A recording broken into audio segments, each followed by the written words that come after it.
This is Hannibal here from thehannibaltv.com, checking in with the daily wrestling news updates. It was Remembrance Day here in Canada and Veterans Day in the United States. And thank you to everyone for their service. Both of my grandfathers fought in World War II. And definitely you got to bless them. I only had 2 years in the reserves. So I hardly had their accomplishments, but I'm saying this because AEW has announced that all active military members, which you must think would include reservists, can get a free AEW ticket to absolutely any AEW live event. That is great for service members and also good for AEW because they've been having problems filling arenas in the United States lately.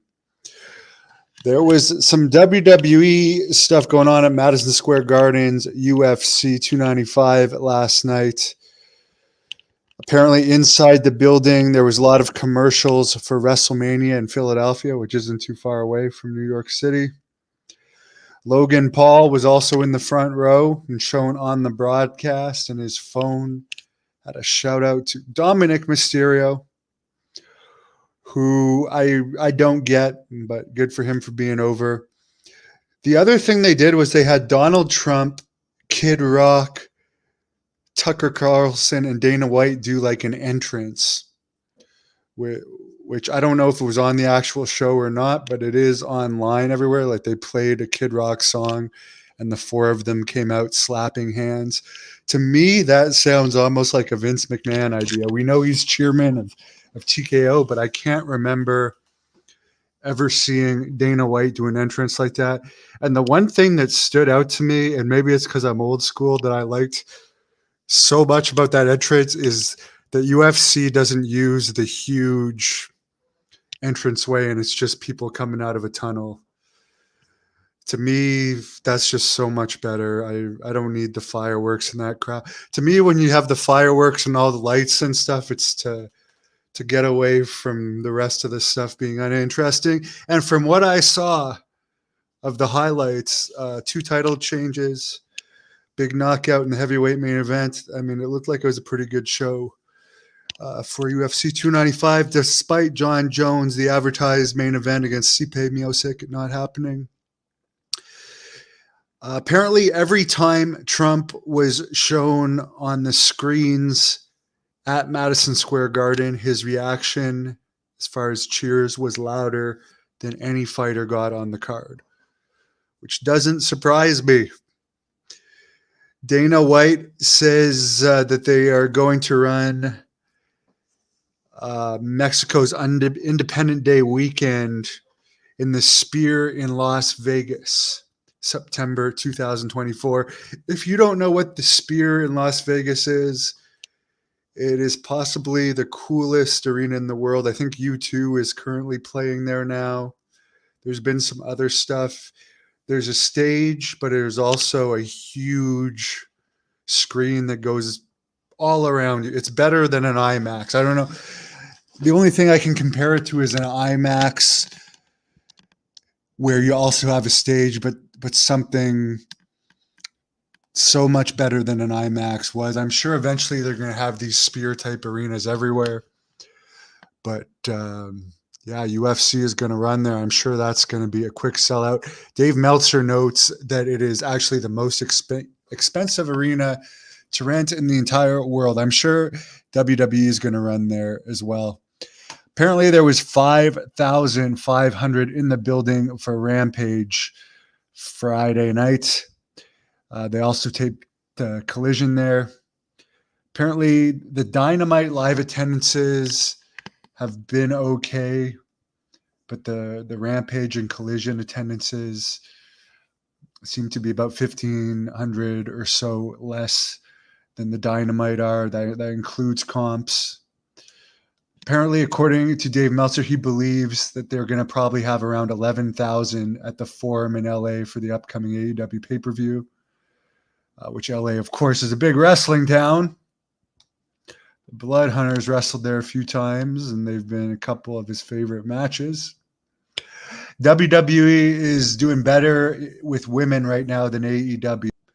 Dynamite is still ahead of NXT in the ratings, but Rampage and Collision have fallen behind. And it seems AEW is, while both companies apparently are gaining more men than women as far as viewers. There doesn't seem to be much women appeal these days. Apparently, for the Rampage/Collision tapings on Friday, Sting and Edge were by far the most over people in the building, while local boy powerhouse Hobbs, who recently wrestled GNW wrestler Jeremy Prophet in Toronto, was third. He had been doing a lot of local media for the show, but he wasn't near Sting and Edge, of course. Legends. Mercedes Moné, Sasha Banks, said today, quote, "I cannot wait to return back to the ring. Definitely expect me to be back with some wrestling company in 2024, end quote." Guess her acting career didn't go so well. And I'm sure she misses that WWE money. I mean, when you're used to getting, I mean, I'm sure she still gets residuals, but can you imagine making all that money she was making in WWE, then having it stop? Eventually, you're going to notice. Keep a certain lifestyle. Of course, when you're a female, actually, I think has a partner. I heard she had, don't quote me on this because it might not still be true, but I heard she dates one of the WWE male seamstresses. I don't know if they're married or not. But I was going to say, at least for females, when you go out on dates and stuff, they don't usually have to pay. But again, it sounds like she probably, from what I understand, the last I heard, she was dating a WWE seamstress. I don't know if he still works for them or not. Who knows?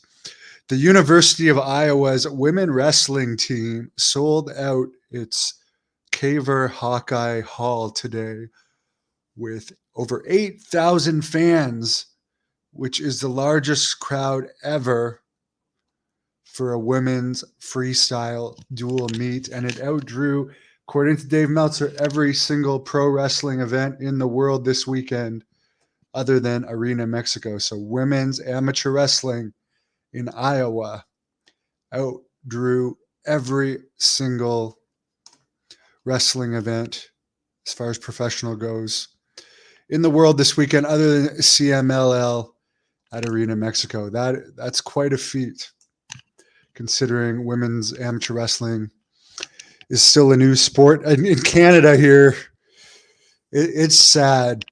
It's really sad. Our college football teams don't even get anywhere close what a high school game, what your average high school game would get in the U.S., let alone one of the major high schools. It's pretty sad. And for an amateur wrestling meet, although like the Olympic trials and stuff, you could get maybe 1,000. Your average amateur wrestling meet is going to have, you'll be lucky if there's 100 from the ones I've seen. It's just not as popular in Canada, sadly. We don't emphasize our sports. And we also have a crappy medical system. It's free, but I was just talking to somebody. I've been dealing with it lately. And the medical attention I've had from injuries in the U.S., where I always get insurance when I go there, is so much better than the free healthcare system in Canada. It's free and you get what you pay for. Have a great evening. Hope everyone had a wonderful weekend. And thank you again to all of our veterans, both of my grandfathers who are dead now. One of them was a prisoner of war. One of them was a pilot in the Air Force. The one that was a prisoner was in the infantry and was tortured by the Germans, let's just say. And it haunted him for the rest of his life, but he was always good to me. Thank you for watching the Hannibal TV.